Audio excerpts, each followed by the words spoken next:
Welcome to a special episode of the Tig Roo Show. You know who we are. And if you don't, what have you been watching? Then there's a thing popping up right here that says who I am. And then there's going to be a thing popping up just about right here that says who she is.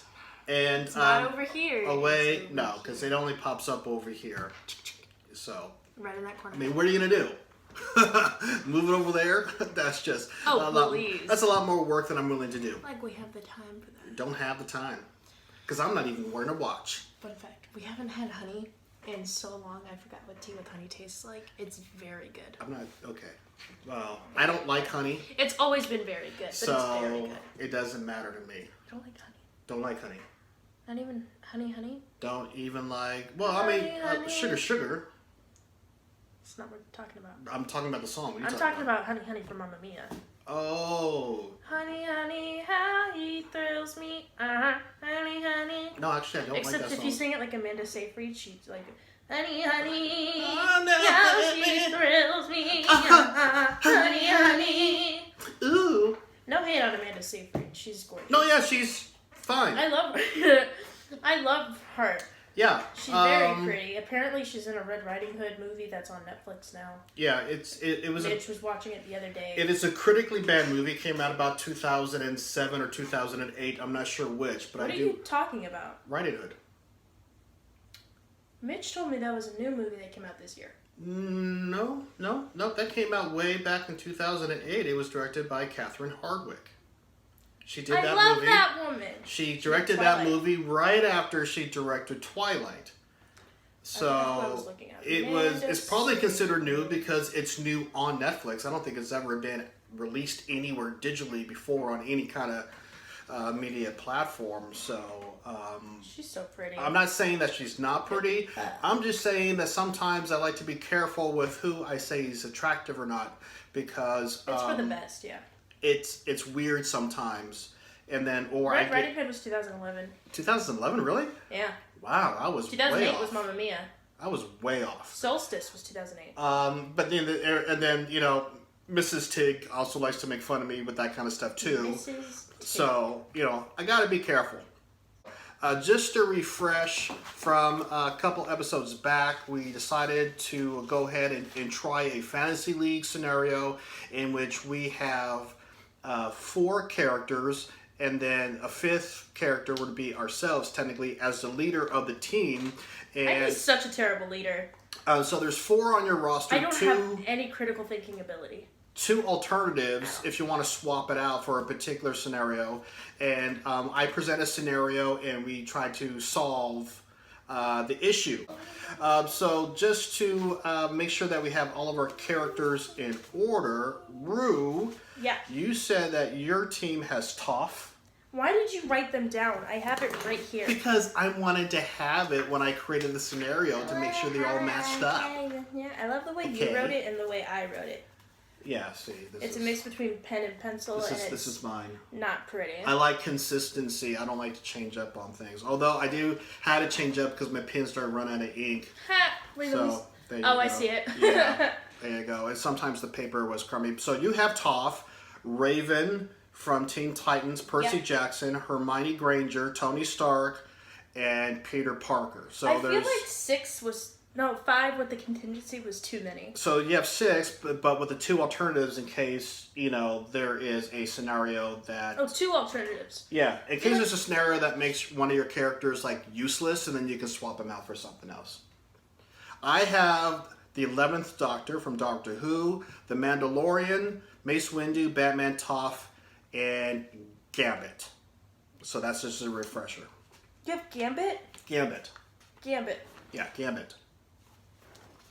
I love Gambit. I forgot about him. Yeah, so did John Carter. So did I. And then I threw him in Virginia.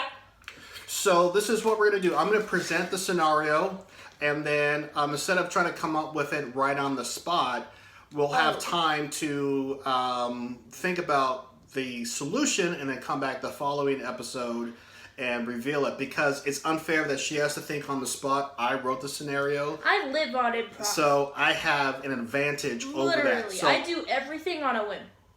That is not Improv. That is not a lie. She totally has no idea what she's doing at any given time. Absolutely not. Which is how the magic happens. I put cheese on my eggs this morning. And when I mean magic, I mean and I'm lactose intolerant and allergic to eggs. A lot of gas. So I'm very scared as to what's gonna happen later. I almost caught the COVID. Didn't eat all of it. Coming out of the bathroom one time. That's how. Too personal? Don't worry, I'm going to edit this out. Which bathroom? It doesn't matter. I'm going to edit this part out. Which bathroom? All the bathrooms. Right, so the that ventilation was a lie. systems Got it. all linked up. Right. So it's fine. You're going to edit this out. So here's the scenario. There is a zombie outbreak in San Francisco. Oh, I thought that said Freaky Logan. Why would it say Freaky Logan? I don't know. I was waiting for you to explain it. Who wants a Freaky Logan? It was either Freaky Logan or Freaky Lagoon. That and would I was be, like, okay, so we're stuck in a That swamp. would be dangerous. I mean, Wolverine be getting all freaky. That could hurt. Well, it could hurt. We Any other Logans you know? synced it. I mean, there was Logan's Run, but you know that we're not going to talk about that movie. Kind of synced Logan. But you know, that's an old movie. So there's a zombie outbreak in San Francisco along Fisherman's Wharf. According to top scientists, they estimate the outbreak will spread out from San Francisco in about 2 hours. And once bitten, citizens have only 30 seconds before they turn into zombies. So I call this scenario 1 World War Z. I like the whole 30 seconds from the movie. Okay, so you did take it from the movie. Yeah, Brad Pitt was timing. You know, he noticed how long it took for people to turn, and that's why he cut the arm off of that one soldier, because he was making sure that was quick. Anyway, the military closed the bridges going in and out of the city, the 101 freeway, and PCH, which is the Pacific Coast Highway.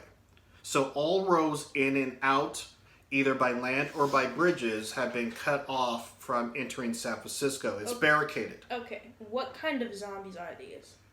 These would be zombies that can run. These would be the World War Z type zombies. So like they can climb each other. Yes. Got it. Which makes it a little bit more dangerous. If this was Resident Evil type zombies, then all you have to do is really just kind of like nuke the place or shoot them off 111 and you know. So if they're running after you, I think that makes it a little bit more tense, and that's why they have 2 hours before they say that they will overrun the city, because San Francisco is quite big. So just the city, not 2 hours before they overrun the world. So like they cut right, because they cut off. Because that was like.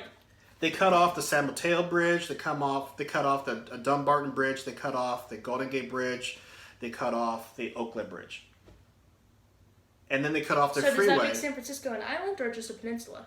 Well, it's a peninsula. Okay, I thought so. They cut off the 101 freeway leading into San Francisco from the Bay Area, and they cut off the Pacific Coast Highway, which that just means people and vehicles can't escape. That doesn't mean anything. Right. Well, I don't think the zombies could swim. Okay, but it's a peninsula. They can still run. They can still run, but the army is making sure they're so there's a a barricade. Yeah. Okay. But the barricades, will not hold if the zombies overrun the barricade.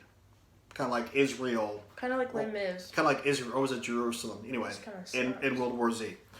So your mission is to secure San Francisco, neutralize the outbreak, rescue and evacuate uninfected survivors.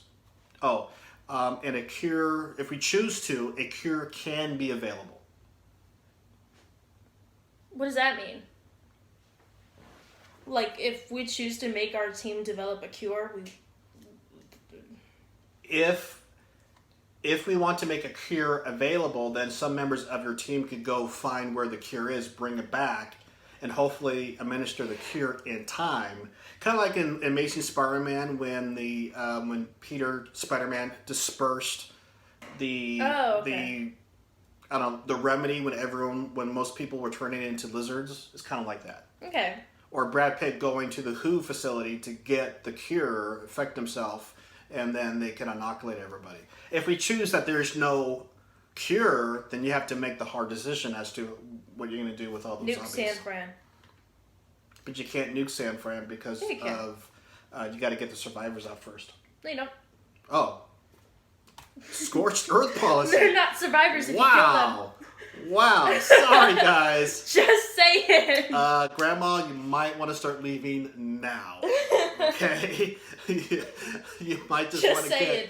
They're not survivors if you kill them. Unless you want to be a glow stick, Am I wrong? You might want to start. Am I leaving wrong? right now. Okay. So we get 4 people, Yeah.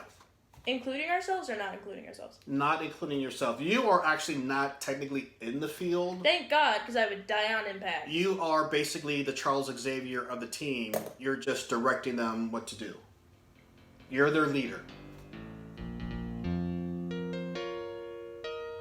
If you got that, you know what it means. Those are psychic friends out there. Come find me. You know what I'm about to say, so I'm not even sure why I I'm don't saying it out loud. So that's our scenario. So we got until the next episode to figure out what are our solutions. Like I said, I have an advantage because I wrote this thing. Doesn't mean I thought about it, but I have a head start since I already, kind of technically have all these other scenarios in my head. So we'll give Rue a week to figure out what she is going to do, and then we'll move on. So there's that.